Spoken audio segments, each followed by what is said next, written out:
너희 하나님 여호와가 너희 가운데 계시니 너의 하나님 여호와가 너희 가운데 계시니 그는 구원을 베푸실 전능자이시라. 그는 구원을 베푸실 전능자이시라. 그가 너로 말미암아 기쁨을 이기지 못하시며 그가 너로 말미암아 기쁨을 이기지 못하시며 너를 잠잠히 사랑하시며 너를 잠잠히 사랑하시며 너로 말미암아 즐거이 부르며 기뻐하시리라. 너로 말미암아 즐거이 부르며 기뻐하시리라. 스바냐 3장 17절 말씀. 스바냐 3장 17절 말씀. 나의 하나님 여호와가 나의 가운데 계신 줄 믿습니다. 나의 하나님 여호와가 나의 가운데 계신 줄 믿습니다. 나에게 구원을 베푸실 전능한 하나님, 나에게 구원을 베푸실 전능한 하나님, 하나님이 나로 말미암아 기쁨을 이기지 못하는 인생을 나로 살게 하옵소서. 하나님이 나로 말미암아 기쁨을 이기지 못하는 인생을 나로 살게 하옵소서. 나를 잠잠히 사랑하는 하나님, 나를 잠잠히 사랑하는 하나님, 하나님이 나로 말미암아 즐거이 노래 부르며 기뻐하는 인생을 나로 살게 하옵소서. 하나님이 나로 말미암아 즐거이 노래 부르며 기뻐하는 인생을 나로 살게 하옵소서. 예수님의 이름으로 기도합니다. 예수님의 이름으로 기도합니다. 하나님 우리 기도 들으신 줄 믿습니다. 아멘. 아멘. 감사합니다.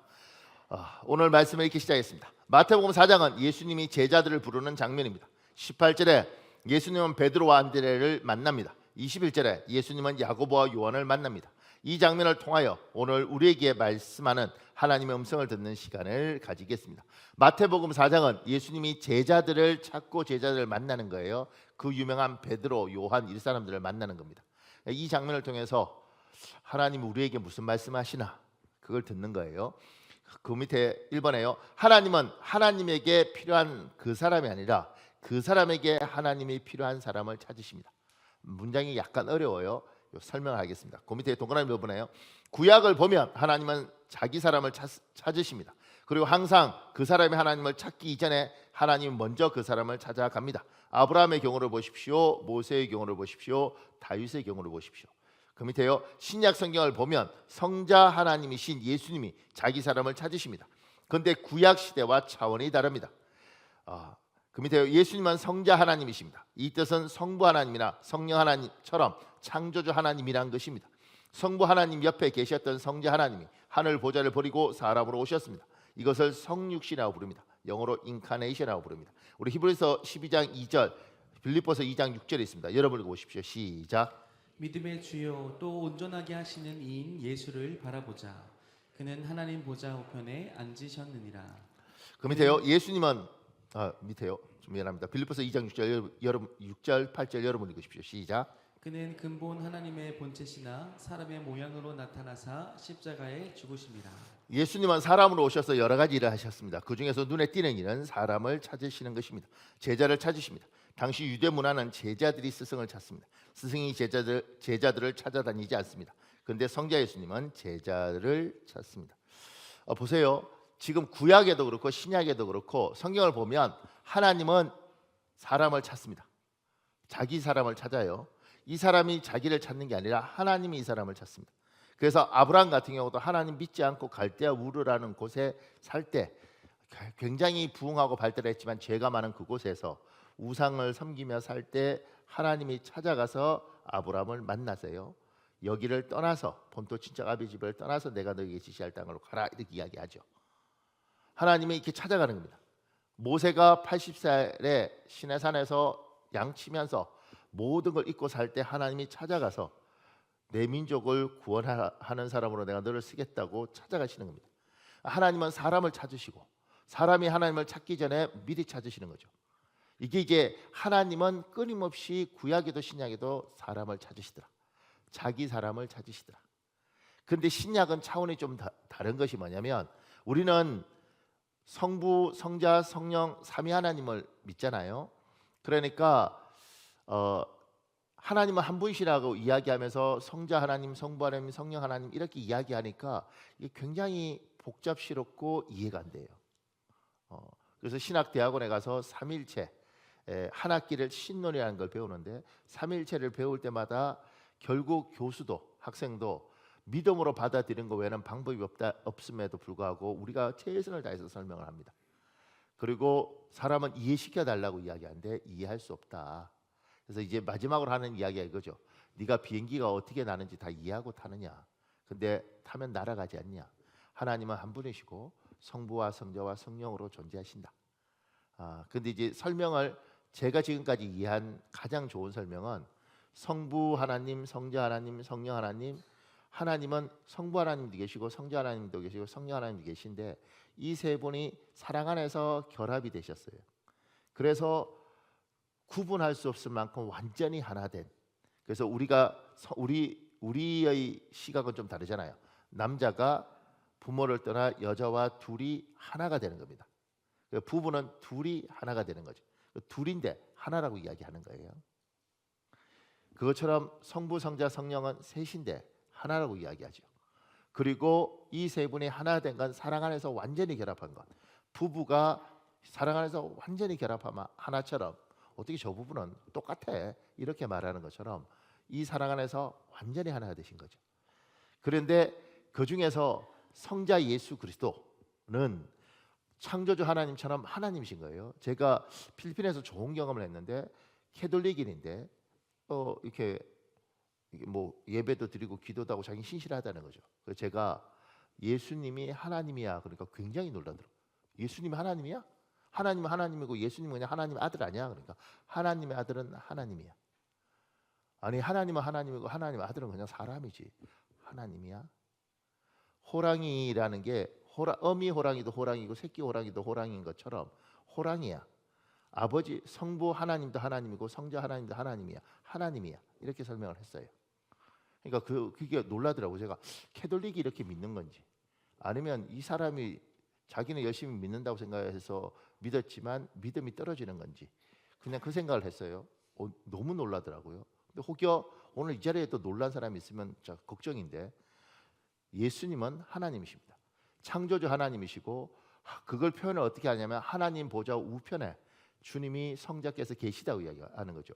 그 창조 때부터 계셨던 그 하나님이 사람을 찾으신 하나님이 그전에는 하나님이 사람을 이렇게 만났는데 아브라함을 만나고 다윗을 만났는데 이 하나님이 우리와 똑같은 인간으로 하나님으로 사람을 만난 것이 아니라 우리와 똑같은 인간으로 베들레헴에 태어나셔서 사람으로서 하나님이 사람으로서 사람을 만나서 동일한 인간의 모습을 가지고 동일한 언어를 통해서 하나님 이야기를 한 거예요. 그러니까 이런 질문을 하는 거죠. 굳이 그렇게까지 하면서 찾을 필요가 있는가? 우리가 이런 이야기 하잖아요. 굳이 그렇게 선교사로 외국 가서 그 고생을 하면서 복음을 전할 필요가 있나? 이 동네에서 그냥 전해도 되지 않나? 그런데 기어이 사명을 받고 가는 사람도 있잖아요. 저렇게까지 할 필요가 있을까? 그런데 우리 예수 그리스도께서 성자께서는 인간으로 오셔서 기어이 동일한 모습과 동일한 언어를 쓰고 똑같이 추위, 똑같이 배고픔을 겪으면서 자기 사람을 찾아오시는 거죠. 왜 저렇게까지 하실까? 굳이 저렇게까지 할 필요가 있을까? 그리고 하나님으로서 인간을 만날 때는 하나님의 모든 권한을 가지고 만나시잖아요. 인간의 존경도 하고 높임도 해주고. 근데 하나님의 모든 권리를 포기하고 인간으로 오셔서 사람을 만나시는 건 인간에게 그러니까 채찍질도 당하고 십자가에 피도 흘리고 그 다음에 침뱉음도 당하고 무시도 당하고 귀신 들렸다는 이야기도 굳이 저렇게까지 하시면서 인간의 몸으로 사람을 찾아오실 필요가 있을까? 근데 하나님은 끊임없이 사람을 찾아오시더라는 거죠. 자기 사람을 구약에도 신약에도 찾으시더라는 거죠. 왜? 이렇게까지. 제가 그 밑에 이렇게 적었습니다. 예수님은 사람으로 오셔서 여러 가지 일을 하셨습니다. 그 중에 눈에 띄는 일은 사람을 찾으시는 것입니다. 제자를 찾으십니다. 당시 유대 문화는 제자들이 스승을 찾습니다. 스승이 제자들을 찾아다니지 않습니다. 그런데 성자 예수님은 제자들을 찾습니다. 그 당시 유대 문화에서도 굉장히 특이한 거죠. 보통 스승들이 있으면 제자들이 알아서 찾아오고 너는 안 돼. 가말리안 문화 같은 경우에 너 같은 거 안 받아. 이렇게 했는데 여기는 오히려 주님이 찾아다니면서 너 내 제자 해라. 이렇게 이야기하시는 거예요. 그 당시 문화하고도 달라요. 굳이 왜 이렇게 사람을 찾으시는가? 왜 이렇게 사람에게 매이실 정도로 이렇게 간절한가? 그 밑에요. 3번에요. 하나님이 어떤 사람을 찾으시는가? 사업주가 사람을 찾을 때는 자기에게 필요한 사람을 찾습니다. 능력 있고 순발력 있고 언변 좋고 등등 유능한 사람을 찾으십니다. 자기 필요를 채워줄 사람을 찾습니다. 그러나 하나님이 사람을 찾을 때는 하나님에게 필요한 그 사람이 아니라 그 사람에게 하나님이 필요한 사람을 찾으십니다. 하나님이 필요를 채워줄 사람을 찾습니다. 하나님이 꼭 필요한 사람, 하나님 아니면 살 수 없는 사람을 하나님이 찾으십니다. 우리 마태복음 9장 12절 13절에 있습니다. 여러분 읽어볼래요? 시작. 예수께서 들으시고 이르시되 건강한 자에게는 의사가 쓸데없고 병든 자에게라야 쓸데있느니라. 너희는 가서 내가 긍휼을 원하고 제사를 원하지 아니하노라 하신 뜻이 무엇인지 배우라. 나는 의인을 부르러 온 것이 아니요 죄인을 부르러 왔노라 하시니라. 예수님이 이 세상에 오셔서 사람을 할 때 사람들이 질문하는 거죠. 왜 저딴 사람들하고 어울리세요, 예수님? 당신이 선지자이시고 당신이 저렇게 하나님의 아들이면 거룩한 사람들하고 어울려야 되는 거 아니에요?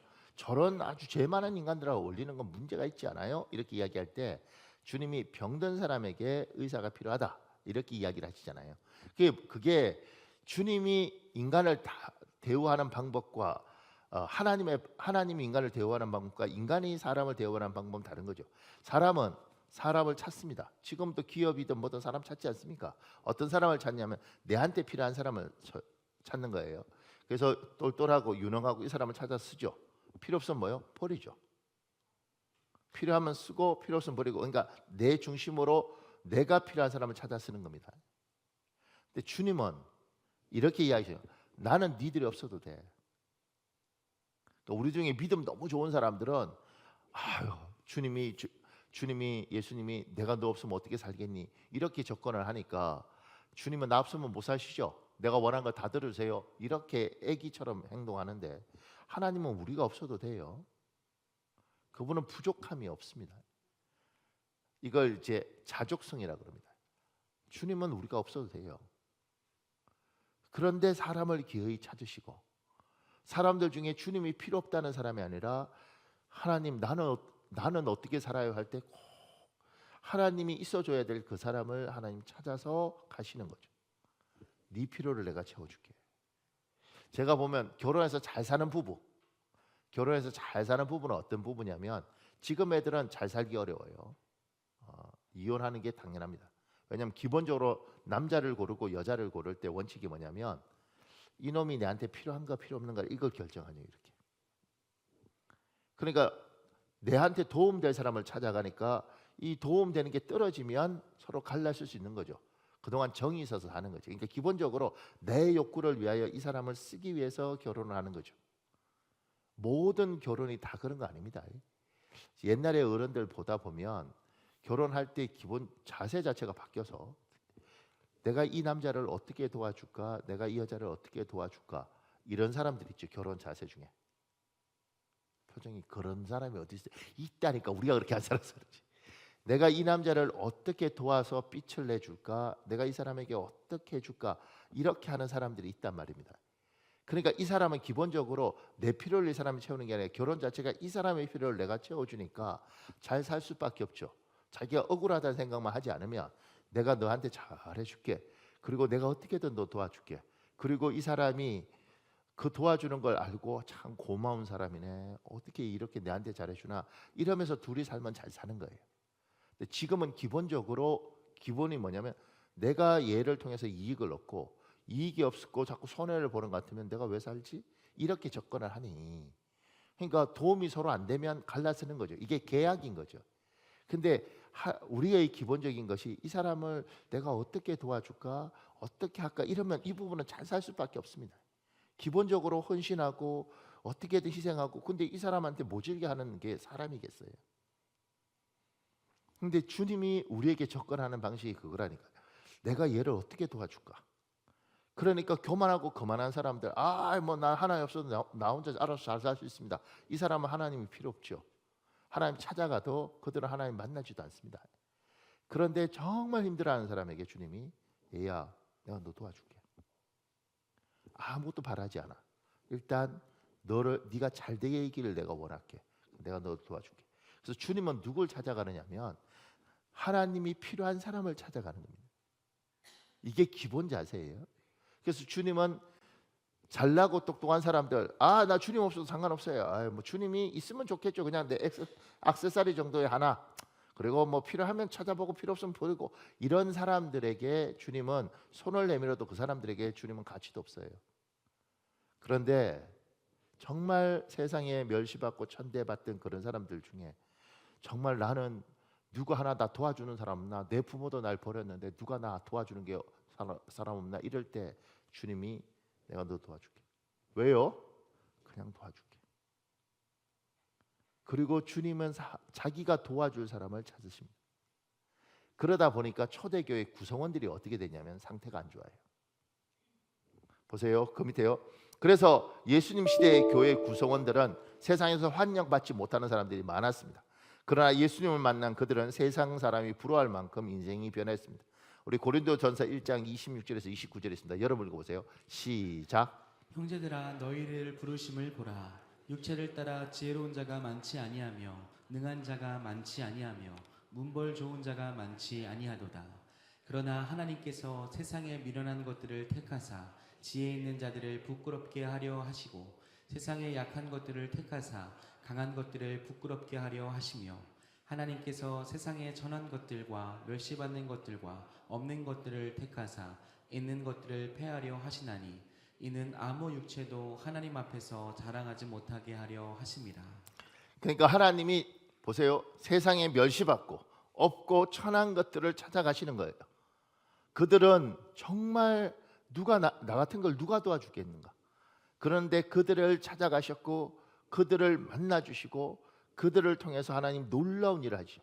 잘났다고 말하는 그들을 부끄럽게 하고 교만한 그들을 하나님이 이들을 높이면서 그들이 얼굴을 못 들게 만드시고 주님은 그렇게 하셨어요.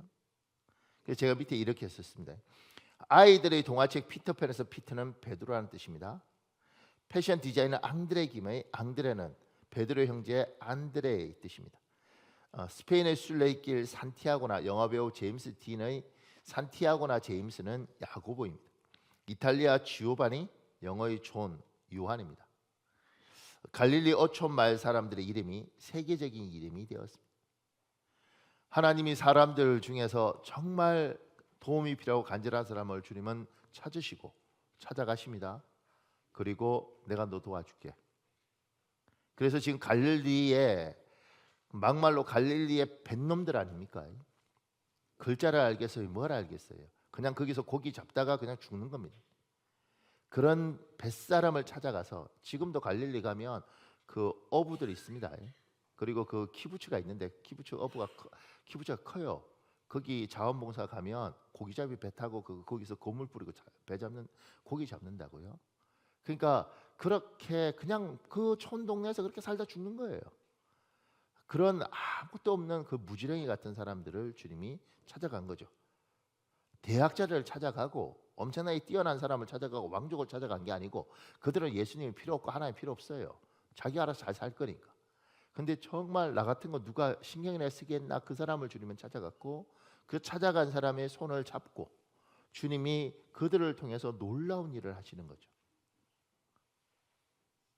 그래서 이들을 통해서 기반을 닦고 그 자식들에게 복을 줘서 더 앞날을 나가고 그 손주 때 힘을 내고 이렇게 쭉 하나님에서 인생 자체와 삶 자체를 바꿔놓는 거예요. 그러니까 우리나라 한때 국회의원의 5분의 3 가까이 국회의원들이 다 기독교인 집안에서 된 사람들이 있는 거예요.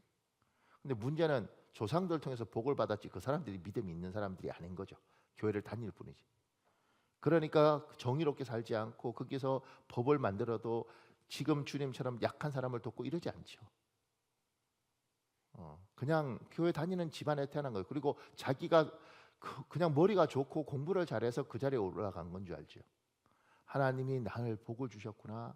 야, 이게 없는 우리 집안을 할아버지 때부터 저렇게 기도시켜서 이렇게 해서 이렇게 하나님이 하셨구나. 뭐 이런 생각들을 머릿속에 안 드는 거예요. 그러니까 우리 교회도 이제 애들이 복 받았다고 그러고 표현하면 싫어하는 사람도 있던데 하여튼간 잘 되는 애들이 생기잖아요. 그 애들이 어느 순간인가 자기가 실력이 뛰어나고 대단하고 막 이렇게 착각할 수 있는 것 같아요. 열심히 살았죠, 걔들이 공부도 하고. 그런데 하나님께서 그 눈물을 보시고 그를 보면서 네가 얘야 너 나 필요하지. 너는 배운 게 없고 너는 가진 게 없고 내 집안에 힘들잖아. 내 손 붙들어라 얘야. 내가 너 도와줄게. 네 억울함, 네 원통함 내가 갚아줄게. 그런데 지금 너는 이렇게 왔으니까 힘들어도 애야 네 아이를 믿음으로 키우려고 노력해라. 자식을 위해서 기도해라.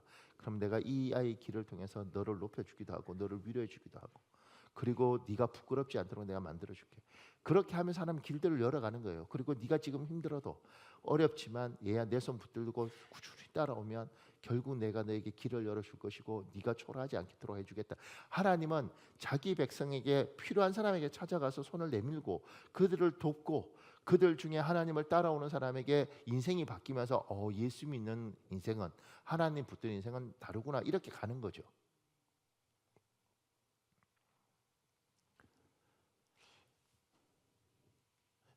사랑하는 여러분, 혹여 여기에서 하나님을 만나지 못한 사람들이 있다면 하나님이 손 내밀면서 얘야 너 나 필요하지 않냐, 내 손 잡아라, 내 손 잡아라. 그러면 그 하나님 손 뿌리치지 마시고 내가 알아서 살겠습니다 이러지 마시고 그 손 잡으시기를 예수님 이름으로 축복합니다. 하나님 만나는 거 큰 복입니다. 하나님 만나는 진짜 큰 복입니다. 주님이 아무나 찾아가지도 않아요. 그 밑에 작은 이번에요. 성자 예수님은 베드로와 안드레 그리고 야고보와 요한을 찾으십니다. 그들에게 길을 제시합니다. 주님이 지금 사람을 찾으셨잖아요. 찾으셔서 뭘 하시는가? 길을 제시하십니다. 예수님은 자기 사람에게 길을 제시해 주시는 분입니다. 생명의 길입니다. 우리 마태복음 4장 19절 있습니다. 여러분 읽어볼래요? 시작. 말씀하시되 나를 따라오라 내가 너희를 사람을 낚는 어부가 되게 하리라 하시니. 예수님이 제자들을 찾아와서 어부로 살잖아요. 근데 거기에 말을 덧붙여요. 사람 낚는 어부가 되게 해주겠다. 그들 머릿속에는 한 번도 없었던 생각인데, 왜냐하면 고기 잡는 거지 무슨 사람을 낚고. 근데 놀라운 이야기 하신 거, 주님이 찾아오시면 주님이 길을 제시한다는 거예요. 우리가 한 번도 생각 안 해봤던 길이든 우리 마음속에 뿌옇게 있었는데 그걸 명확히 하시던 하나님이 길을 제시합니다. 그래서 그 밑에 제가 이렇게 했습니다. 앞으로도 자자손손 갈릴리에서 어부의 길 외에는 다른 길이 없는 이들에게 사람 낚는 어부를 제시합니다. 제자들이 머릿속에는 없었던 길입니다. 인생에서 한 번도 생각해보지 못한 길입니다. 그 밑에 성경 구절 여러분이 읽어보십시오. 생명의 길이라는 겁니다. 그 밑에요. 성경을 찬찬히 살펴보면 구약 성경에 있었던 신약 성경에 있었던 하나님은 자기 사람을 찾으시고 그들에게 길을 제시합니다. 창세기 12장의 아브라함의 경우를 보십시오. 출애굽기 3장의 모세의 경우를 보십시오. 이 성경 구절도 여러분 읽어보십시오. 보세요. 아브라함 같은 경우에도 그냥 살아가는 거예요. 근데 그들에게 뭐라고 이야기하냐면 내가 너를 큰 민족을 이루겠다, 내가 너를 창대하게 하겠다, 이렇게 이야기하시는 거죠. 모세에게도 80세에 그냥 시내산에서 양치고 있는데 주님이 찾아오셔서 그러죠. 내가 너를 통해서 이스라엘 민족을 이집트에서 구원하겠다. 하나님이 사람을 찾으시고 찾아서 그 연약하고 부족한 그 사람들에게 뭘 이야기하느냐면 길을 제시하는 겁니다. 그러니까 길이라는 게 나라 민족을 귀하고 뭐 굉장한 일일 수도 있겠지만 그러지 않은 길도 있죠. 나는 그냥 사랑받을 줄도 모르고 사랑 줄 줄도 모르는 집안에 태어나서 나에게 살다 뭐 죽는 거지. 이 사람에게 찾아가서 하나님이 이렇게 이야기하시는 거죠. 에이야, 네가 사랑 없는 부모 밑에 태어나서 사랑받지도 못했고 그리고 그런 집안에 자라서 네가 사랑 줄 줄도 모르고 그런 너에게 얘야 내가 길을 제시하기를 네가 사랑 줄 줄도 알고 사랑 받을 줄도 알거든. 그럼 제가 이렇게 보면 사랑 받을 줄 모르는 사람도 많습니다. 지금도 안 치는데 제가 필리핀에 어학연수 할 때 젊은 여자애들이 있었어요. 근데 걔들이 라면을 막 먹고 싶어 하는 거죠. 이렇게. 그래서 제가 한국 식당에서 라면 사다 둔 게 있어서 걔들한테 라면을 이렇게 2개 그냥 준 거죠. 이렇게. 그 외국에서 이렇게 뭐 객지에서 살다 보면 그 하나하나가 소중하거든요. 근데 아깝지만 줬어요. 그런데 참 놀랍더라고요. 받자마자 그 다음인가 가게 가서 사서 참 고마웠어요. 그때 너무 먹고 싶었는데 이게 아니고 왜 우리한테 라면 2개를 줘요? 우리가 받았는데 이상하게 기분이 나쁘네. 그리고 다시 2개를 나한테 다른 걸로 사서 갚아버렸어. 제가요 사줘놓고 내가 미쳤지 왜 줬을까 이 생각이 들더라고요. 사람은요 선물을 줘보면 사랑받고 받을 줄도 알고 줄 줄도 아는 사람은 잘 기쁘게 받아요. 고마워요, 고마워요, 고마워요. 그리고 다음에 또 주고. 그러니까 서로 좋으니까 또 주고. 이렇게 되는데 누구는요 딱 줘보면 왜 주세요 저한테? 저 이런 거 필요 없어요. 혹시 없다고 저 무시하면서 주시는 거예요? 뭐 이런 사람도 있습니다. 사랑 줄 줄도 모르고 받을 줄도 모르는 사람 생각보다 많습니다. 결혼도 그런 남편하고 하거나 그런 여자하고 하잖아요. 진짜 어렵습니다. 그러니까 칭찬할 줄도 모르고 칭찬 받을 줄도 모르는 사람이 있습니다. 아유 참 애썼네. 듣기 좋으라고 하시죠. 저는 입에 발린 말 안 좋아해요. 막 이런 사람도 있습니다. 그러니까 하나님이 찾아오시면 그 사람이 물질적으로 뭐 풍요하든 명예가 있든 병든 사람 참 많아요. 그 주님이 이야기하시는 거죠. 애야, 내가 너에게 사랑 받을 줄도 모르고 줄 줄도 모르는 너에게 사랑 주는 것도 배우고 사랑 받는 것도 내가 너한테 그렇게 사는 인생 내가 되게 해줄게. 또 어떤 사람은 절대 고립되어서 저는 소통하고 뭐 이런 거 싫습니다. 저는 그냥 그에게 애야 어울려 사는 거란다 사람은. 주님은 찾아오시면 이렇게 인생에서 길을 제시하는 겁니다. 사람에게. 그리고 그것 때문에 생각이 바뀌고 그것 때문에 행동이 바뀌고 그것 때문에 인생이 바뀌는 거예요. 주님이 사람을 찾으시면 그냥 돈 좀 벌게 해주고 뭐 이게 아니라 길을 제시하는 거죠. 어부에서 사랑하는 어부라는 게 인생 자체 차원 자체가 바뀌는 거 아니겠습니까? 하나님이 우리를 바꿔주신다는 거예요. 예수를 믿고 나면 예수께서 이 땅에 오셔서 참 이 땅에 사람 만나면 병든 사람 많습니다. 마음의 병, 생각의 병, 뭐 하여튼간 인간관계의 병, 뭐 병든 사람 정말 많습니다. 아니, 좋은 학교 나와도 병든 사람 많습니다. 주님이 그들에게 길을 제시하는 거죠. 길을 제시하는 겁니다. 그리고 그런 것들을 통해서 이럴 수도 있겠구나, 저럴 수도 있겠구나. 그러면서 사람이 바뀌는 거예요. 인생이 바뀌는 거예요. 그 밑에 이런 거 있습니다. 권호라는 사람이 쓴 글 중에 이런 내용이 있습니다. 목사님. 대학을 졸업한 즈음에 공항동에서 아버지와 함께 사과를 판 적이 있었다. 기말고사가 코앞에 있었다. 그래서 사과를 팔면서도 책을 틈틈이 볼 수밖에 없었다. 한 아가씨가 사과를 사러 왔다. 아가씨는 나를 빤히 쳐다보았다. 그리고 우연히 내 한쪽 옆에 펼쳐져 있던 영어 원서 책을 보았다. 학생이세요? 네, 아버지도 돕고 학비도 벌려고 사과 팔고 있어요. 아가씨는 안 됐다는 눈으로 나를 쳐다보고는 사과를 가지고 말없이 갔다. 나는 다시 혼자 남아서 손님을 기다리며 책을 보고 있었다. 내 머리로 비행기 지나가는 소리가 끊임없이 들렸다. 고개를 들어보니 비행기 바닥이 다 보일 만큼 가깝게 날고 있었다. 나는 생각했다.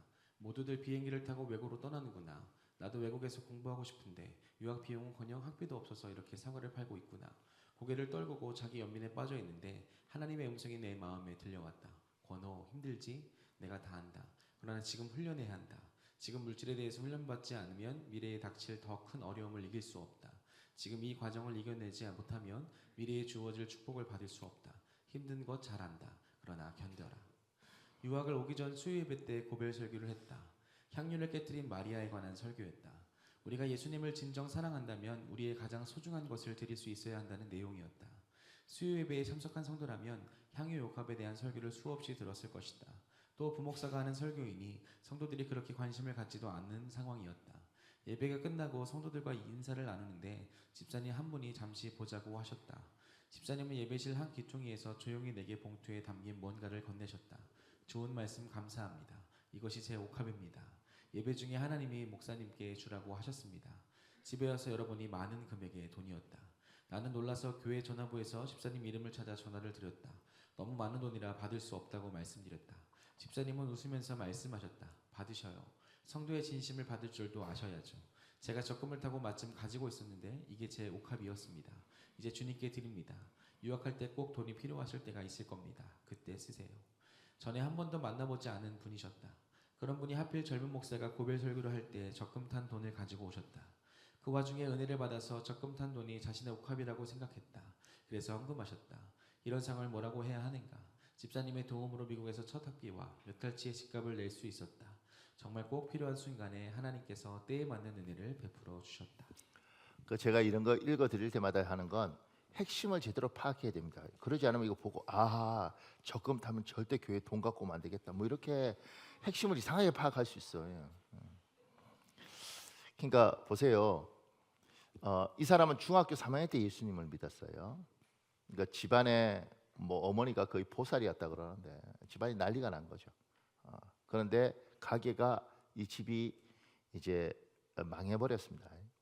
그래서 중학교 3학년 때 예수님을 믿고 망한 이 집의 가족이 다 뿔뿔이 흩어져야 되는데 이 사람이 아르바이트하고 뭐 학교 다니고 뭐 정말 죽도록 살았더라고요. 그러면서 가족의 생계를 책임졌습니다. 그러니까 지금 과일 팔고 이것도 그렇게 학교 다니면서 과일 팔고 이렇게 한 거예요. 그러니까 그렇게 하던 이 사람에게 어느 날 꿈이 생긴 거죠. 나도 공부하고 싶다. 그런데 이렇게 길이 열리는 거예요. 그리고 이제 뭐 공부하고 박사학위 받고 한국에 와서 목사님도 하고 신학대학원 교수도 하셔요. 앞으로 이제 굉장히 좋은 차세대 목회자로서 사람들이 관심 있는 사람이에요. 이 사람은. 그러니까 하나님이 눈에 보이는 것들은 뭐냐면 하나님이 찾아오셔서 자기 사람에게 꿈을 주시고 길을 여시고 그리고 할 수 없는데 그걸 통해서 하나님이 인생을 바꿔주시는 거죠. 이 사람 말고 제 친구도 20살 때 이제 뭐 서울에 있는 좋은 대학교, 고려대학교, 뭐 이 대학교에 물리학과인가 뭐 들어갔는데 예수를 믿은 거죠. 그래서 자기는 목사가 되고 싶다는 마음이 쫙 온 거죠. 이렇게. 그래서 학교 자퇴를 한 거예요. 전라도 뭐 장성인가 뭐 하여튼 그 촌 사람인데 집에 내려니까 아버지가 그러더래요. 이 촌 동네에서 그 학교 간 건 너밖에 없는데 학교 자퇴했으니까 너도 나가라 그러더라고요. 그래서 집을 나왔대. 나와서 비닐하우스 이런 데서 자면서 그런데 이제 그래서 신학교 졸업하고 그리고 이제 부목사로 6년 동안 아주 이렇게 고생 많이 하는 교회에서 있는데 그 교회 자기가 담당했던 구역이 이렇게 재래시장에서 이렇게 물건 파시고 뭐 이런 분들 그런 데서 자기가 구역 예배 인도하는 목사를 한 거예요. 부목사로서 이렇게. 근데 어느 날 그 시장의 상인들이 그 교인들이 가게 하는 교인들이 모여서 이러더라는 거죠. 목사님 같은 분은 유학을 갔으면 좋겠습니다. 우리가 어떻게든 도움을 드리겠습니다. 그래서 자기 머릿속에 없던 길이 열린 거죠.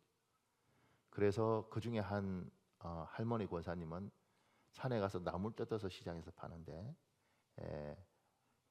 매달 2만 원씩 이 친구 영국에서 10년 공부했거든요. 그러니까 10년 공부하는 동안 매달 2만 원씩 산에서 나물 뜯어서 시장에서 팔아서 보낸 거죠. 이렇게. 그러니까 이 친구는 한 개가 2만 원이에요. 2만 원을 넘어가면 갈등을 하는 거지. 그분이 2만 원 보내는 거니까. 그렇게 해서 이분 2만 원, 저분 몇만 원 이렇게 해서 10년을 하나님을 위해서 공부하고 한국에 와서 이제 뭐 교수 생활해요. 그러니까 그런 친구들이 하나님을 믿으면 하나님이 사람들을 보고 너는 공부가 좋을 것 같으면 공부 쪽으로, 너는 목회가 좋을 것 같으면 목회 쪽으로, 그리고 너는 기계하고 일하는 것보다는 사람하고 일하는 게 좋은 것 같으면 그쪽으로 하나님이 이렇게 길들을 제시하는 거죠. 나는 이 길이라고 생각했는데 하나님이 그건 내한테 안 맞고 이 길이 내한테 맞아. 근데 우리는 이제 잘 안 듣죠. 그럼에도 불구하고 하나님이 길을 인도하시고 나는 여기가 좋은데 하나님, 근데 얘야 여기보다는 여기가 나한테 맞아. 이렇게 길들을 제시하고 생각도 바꿔주시는 거죠. 조금처럼 사랑받을 줄도 모르고 사랑 줄 줄도 모르면 사랑받을 줄도 알고 사랑 줄 줄도 알게 되고, 그전에는 가정은 중요한 게 아니고 나는 내 인생이 중요하다고 생각하는 사람에게 어느 순간인가 얘야 가정이 중요하다는 걸 가르치시고, 하나님이 우리에게 하나님이 세상에서 볼 거 없는 사람이지만 그 사람에게 오셔서 내 손 잡으라 그러고 잡으면 그 사람에게 하나님이 길들을 제시하는 겁니다. 그리고 그 길들은 때로는 40살까지는 이렇게 길을 제시하시고 때로는 40 넘으면 이렇게도 제시하시고 50 넘으면 이렇게도 하시고 또 너무 가난할 때는 이렇게 인도하지만 그래도 먹고 살고 안정적이면 또 다른 길을 제시하시고 하나님 그렇게 하시는 거예요. 그러니까 고정되어 있는 것이 아니라 하나님 쭉 평생을 이끌어 가시는 거죠. 그러니까 여러분과 저에도 하나님이 그렇게 이끌어 가시는 겁니다. 어느 순간인가 하나님이 나는 네가 이랬으면 좋겠다. 나는 네가 이쪽으로 가는 것도 좋겠다. 네 생각도 다 있지만 내가 말하는 거 네가 들었으면 좋겠다. 지금 아니면 이게 어려우니 이걸 꼭 챙겼으면 좋겠다. 이런 것들을 하나 하신다고. 근데 우리는 고집 부리고 막 이러죠. 근데 하나님이 하나 할 때 해야 되는 거죠. 또 우리 교회에 돌아가신 안수 집사님 중에 저한테 그러더라고요. 저는 우리 아들과의 관계를 생각을 해서 애가 중학교 때부터 중학교, 고등학교 또 뭐 청년이 됐을 때도 자기는 꼭 1년에 한 번 아들하고 둘이 여행을 갔다는 거죠. 강제라도. 그것이 이 아들과 나와의 관계를 위해서 그런 마음이 생겼다는 거예요. 그래서 그걸 한 거죠. 그러니까 그런 마음을 주실 때 마음에 순종을 해서 했는데 그것이 아들과의 관계가 놀랍도록 진전되는 겁니다. 하나님 그런 마음을 주는 거예요. 제가 그 밑에요. 3번에 베드로와 안드레 그리고 야고보와 요한이 사람 낚는 어부가 되기 위해서 해야 할 일이 있습니다. 첫 번째요. 나를 따라오라. 내 고집 부리지 않고 예수님이 인도하는 대로 잘 따라가야 합니다. 우리 마태복음 4장 19절에서 22절 있습니다. 여러분 읽어볼래요? 시작. 말씀하시되 나를 따라오라. 내가 너희를 사람을 낚는 어부가 되게 하리라 하시니 그들이 곧 그물을 버려두고 예수를 따르니라. 거기서 더 가시다가 다른 두 형제 곧 세베대의 아들 야고보와 그의 형제 요한이 그의 아버지 세베대와 함께 배에서 금을 깁는 것을 보시고 부르시니 그들이 곧 배와 아버지를 버려두고 예수를 따르니라. 그러니까 주님이 정말 주님이 필요한 사람을 찾아오시고 그들에게 길을 제시하시고 이건 주님이 하시잖아요. 그러나 우리가 해야 될 일들이 있는데 그게 뭐냐면 따라오라 그러면 따라가면 되는 거예요. 주님이 얘야 나는 네가 이렇게 따라왔으면 좋겠다 그럼 따라가면 됩니다. 근데 의외로 사람들이 고집이 셉니다. 나 우리나라 제일 웃긴 게 목사님 제가요 강신데요 우리 강고집이 최고집을 못 이겨요. 또 시중에 누구나 우리 최고집이 강고집 못 이겨요. 자랑이야 자랑. 그 고집 부리는 게 자랑. 강씨도 시험 들지 말고 최씨도 시험 들지 말고 무슨 자랑이야. 우리 고집은 못 꺾어요. 그러니까 뭐 자기 일 하는데 열심인 건 오케이. 근데 하나님한테는 고집 부리면 안 되는 거예요. 하나님이 따라와라. 그러면 하나님 나는 진짜 하기 싫은데 하나님 원하시면 내가 해야죠. 하나님이 하시면 내가 해야죠. 그리고 따라가면 하나님이 제시한 놀라운 길이 열리고 하나님이 주시고 싶은 것들이 우리한테 맺히는데 생각보다 고집 심합니다. 전 절대 안 합니다. 절대 안 합니다. 저는 그런 거 안 합니다. 이렇게 하는데 하나님이 해라예요. 해라. 제가 이번 일주일 다음 주 금요일까지 이제 교회를 비운다고요. 그 이유는 노예일 때문에 하는 거고 이 노예일에 제가 분회장이라는 자리에 있어요. 그러니까 이제 그 다음에 노회장이 될 텐데 그러면 이제 이게 뭐 목회자가 많아요. 한 170명. 넘버 2예요. 넘버 2. 근데 정말 하기 싫었거든요. 더 놀라운 건 뭐냐면 노예는 더러워 정치하는 거 하지 말고 목회만 해야 돼. 그런 데는 가지도 마. 이게 제가 안산 목사님한테 배운 거예요. 그리고 어느 순간 되었을 때 그게 평생 훈련 받은 게 그거니까 어느 순간인가 되었을 때 내가 안 들어갈 수 없고 여기에 관여 안 할 수 없고 그런데 이 상황이 되어서 괴롭더라고. 그래서 안산의 목사님한테 전화를 드렸죠. 목사님 내가 더 이상은 어떻게 못 하는데 정말 하기 싫은데 이거 지금 더 이상 빼면 안 될 것 같은데 목사님. 그러니까 그 목사님 뭐라고 하시는지 아세요? 나도 분회장 노회장 다 했어 그러더라고. 그럼 옛날 가르치는 건 뭐야? 그러니까 젊은 날 가르치신 이야기를 내가 듣고 나이 들어서는 못 들은 거죠. 그래서 이제 어떤 일들을 하게 되는 거죠. 하면서 참 싫어하는 것들을 가지고 있으니까 할 때 힘이 들더라고. 근데 하나님이 저한테 이제 요 분회장 전에 서기라는 건데 서기를 하는데 6개월 동안 철야 때마다 기도하면 하나님 하라고 이야기하는 거죠. 싫습니다 하나님. 싫습니다 하나님. 그리고 마지막에 정말 하나님 싫습니다. 그리고 했어요. 하고 1년 동안 하면서도 싫었습니다. 근데 가장 놀랐던 건 뭐냐면 이 170명의 모든 서류, 학벌, 교회 상태, 뭐 부인, 자식, 뭐 이런 모든 것들을 다 서류상 제가 볼 수 있더라고요. 그래서 또 성격이 그러니까 다 본 거죠, 이렇게.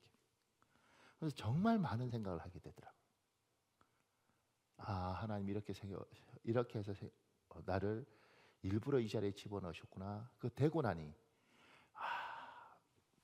요 교회는 한 100개 되는데 100개 중에 이쪽 동네에 25개 교회가 있는데 이 25교회 중에서 가장 큰 교회가 주일날 성도 50명 오는 교회. 나머지는 10명, 15명 이렇게 돼서 30년을 그렇게 목회하는 거예요. 뭐지 이게? 그럼 이 목사들은 왜 하지? 뭐 이런 생각도 하는 거지. 밥은 먹고 사나? 자식들은 아버지를 보면서 어떤 생각이 들까? 뭐 별의별 생각이 다 드는 거예요. 그러니까 뭐 여기만 그러겠어요? 그러니까 이거 보면서 그러면서 저한테 하나님께서 생각을 바꾸는 거죠.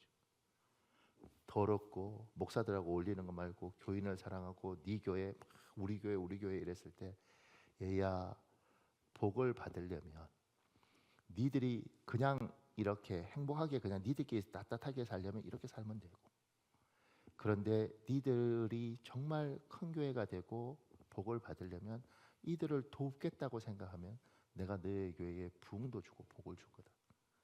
근데 니들끼리 살겠다고 하면서 더 큰 교회를 바라는 이유는 뭐니?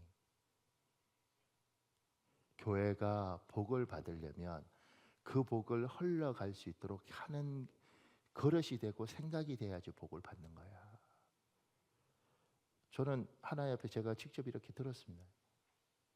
그리고 처음 알게 되는 거죠. 아, 우리끼리 행복하게 하려면 이렇게 200명, 300명 이렇게 주일날 와서 우리끼리 이렇게 살면 참 행복하다. 맛있는 거 밥 먹고. 근데 그렇게 살다 죽을래. 그러지 않으면 이만큼 됐는데 너희가 더 기도하고 누군가를 돕고 그러려면 내가 복을 주려면 너희가 누군가를 돕는 쪽으로 가야 되는데, 이런 것들이 이제 하나님이 어떤 데 밀어넣으면 너무 싫은데 밀려서 억지로 투덜투덜 그러지만 그걸 통해서 하나님이 가르치고 배우는 겁니다. 목자도 한번 해보십시오. 목자에서 우리 교회 목자가 되어서 부부 구역 이렇게 한 10명 이렇게 해보십시오. 미안한 표현이 환장합니다. 왜냐하면 내가 그냥 나 혼자 교회 다니고 이거 하고 참 좋은 집사인 줄 알았는데 저 성질 보통 아니네. 저 부부 참 괜찮은 줄 알았는데 저 여자 집사가 참 고생 많이 하네. 그리고 기도하다 보면 눈에 눈물도 툭툭툭 떨어지기도 하고, 때로는 부부끼리 저기 어떻게 도와주나 이렇게 하다가 참 내가 진짜 고마운 여자하고 사는구나. 그래도 내 남편이 고맙구나 이런 생각도 들고, 그래 막 이렇게 하나님이 싫어도 밀어넣으면 그 자리에 들어가 있으면 그 속에 사람이 가르치고 배우는 게 있다는 거예요. 우리는 빼고 안 한다 그러고 왜 그러냐 그러고 저 건드리지 말라 그러고 그렇게 있으면 성장도 없고 잘하는 것도 없고 복도 못 받아요. 그러니까 주님이 나 따라와. 싫은데요? 고집 부리지 말고 나 따라와라 얘야. 내가 줄 게 있어. 그렇게 하면 피곤하잖아요. 피곤한데 얻는 것도 있고 위로도 있다 얘야.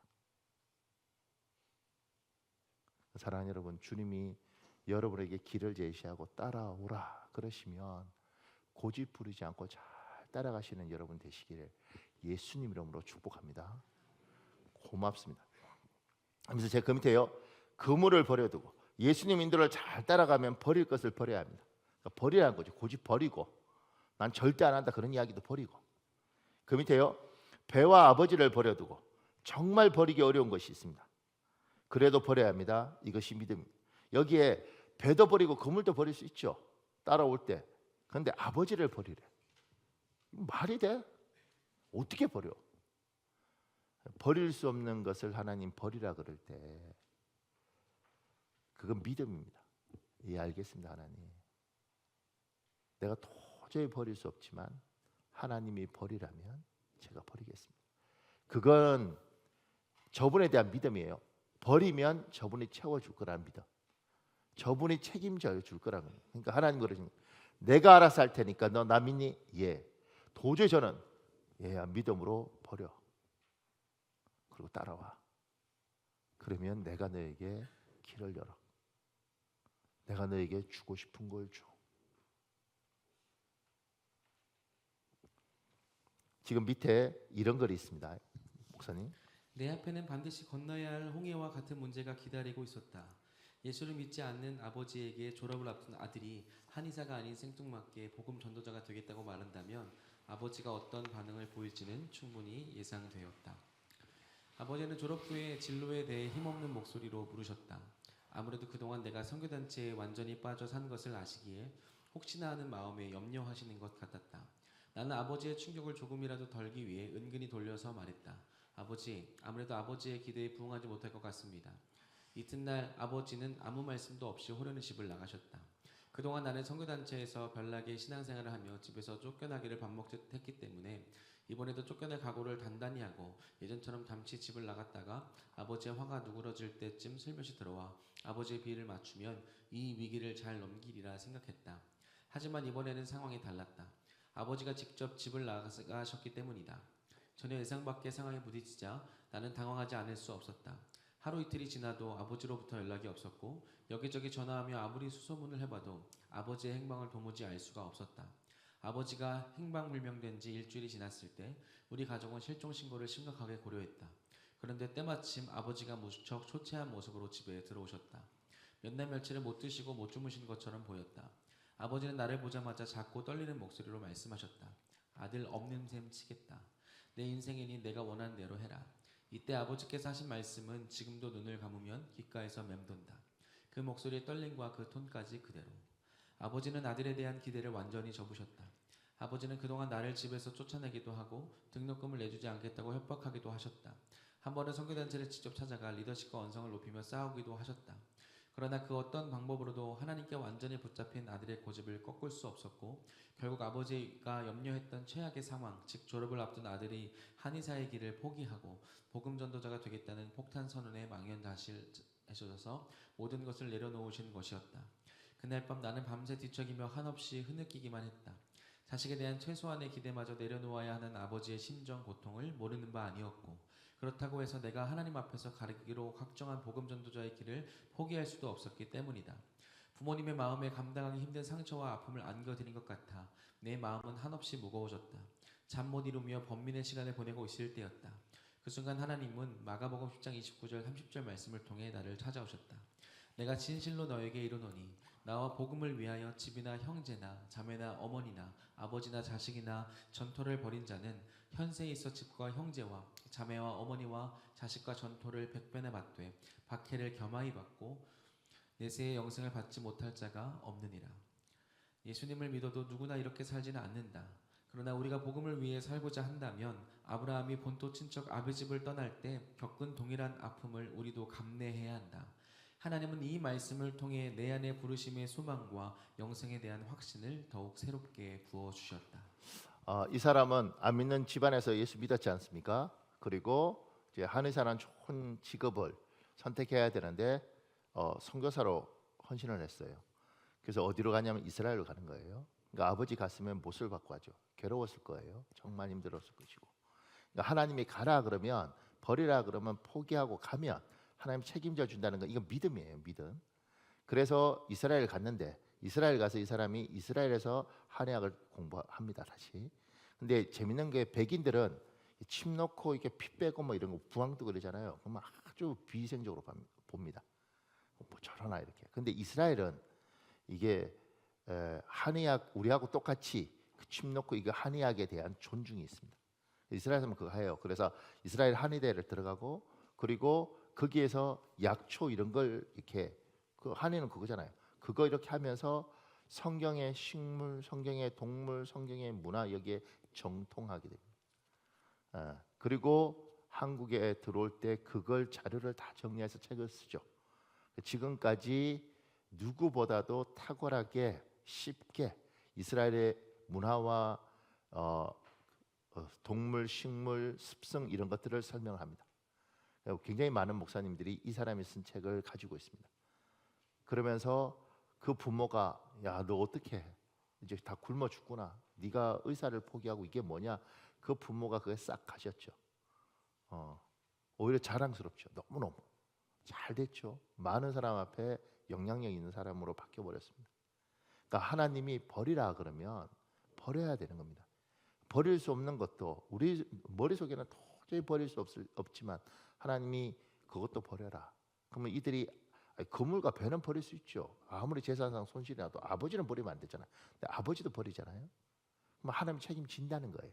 버리라 그럴 때는 생각이 계시고 버리면 책임지는 겁니다. 제가 이 설교 준비하면서 우리 성도들한테 과거는 좀 버려라. 과거는 버리고 옛날 사람도 버리고 상처받았던 것도 좀 버려라. 어떻게 하나님 버리겠습니까? 그러면 그거 가지고 갈래? 그거 계속 붙들고 갈래? 내가 너에게 새로운 길을 제시하고 지금 그 길을 가기 위해서 버릴 건 버려라. 정리할 건 정리해라. 그래야 얘야 내가 너를 만나고 너한테 복된 길을 내가 인도해 가는데 그게 장애가 없단다. 버릴 거 버려라. 제가 이런 말씀 드렸잖아요. 하나님 태어나게 해주셔서 감사합니다. 제가 예수 믿는 거 너무 고맙습니다.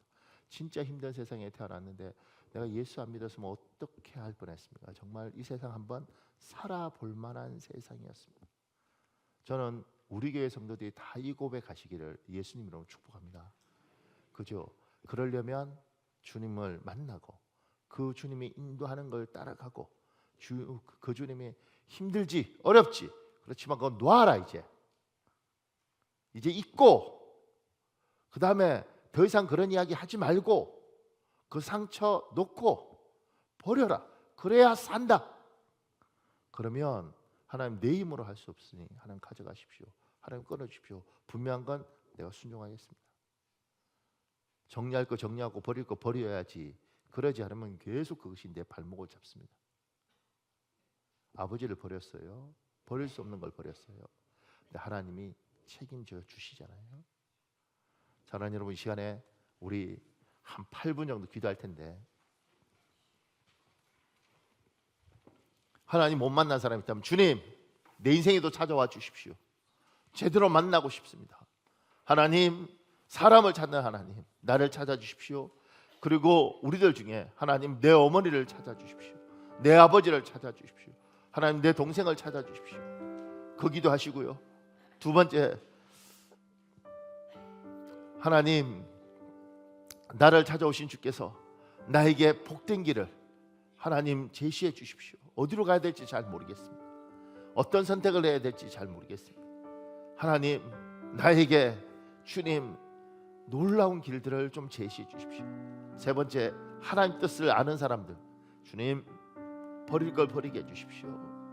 따라가게 해주십시오. 근데 포기가 안 됩니다. 자꾸 미련에 남습니다. 하나님 도와주십시오. 내 인생을 바꿔주기 위해서 날 찾아오셨는데 하나님 내가 이렇게 미련해서 내가 자꾸 고집을 부립니다. 하나님 도와주십시오. 이 시간에 주여 한번 간절히 부르시고 우리 기도하겠습니다. 주여 아버지 도와주십시오.